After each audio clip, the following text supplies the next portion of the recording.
waaqayyo nama nama waadaan jijjiiru akka nama waaqayyo nama nama waaqayyo nama nama waaqayyo nama nama waadaan jijjiiru akka nama isa siin jedhan daagatu amanamummaan isaan irratu barii galataa siif fidee waan ni keessan fiinasee isa siin jedhan daagatu amanamummaan isaan irratu barii galataa siif fidee waan ni keessan fiinasee.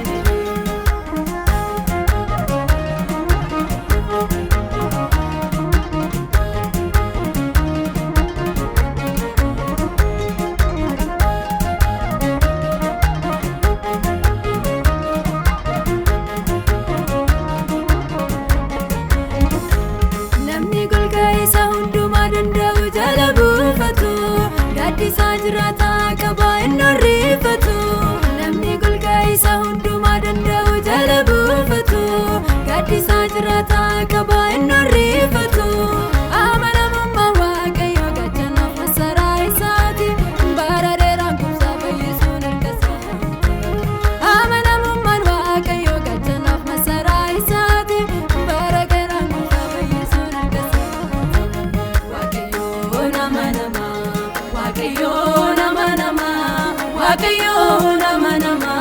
waadaan jijjiiru akka nama waaqayyo nama nama waaqayyo nama nama waaqayyo nama nama waadaan jijjiiru akka nama isa siin jedhan daagatu amanamummaan isaan irratu barii galataa siif fidee waan ni keessan fiinasee isa siin jedhan daagatu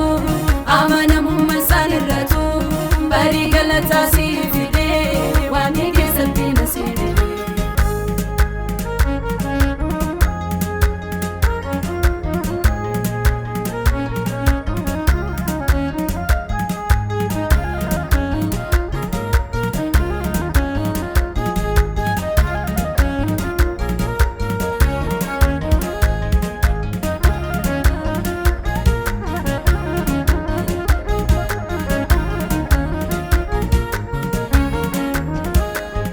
Aduun kajallataa fi ba'a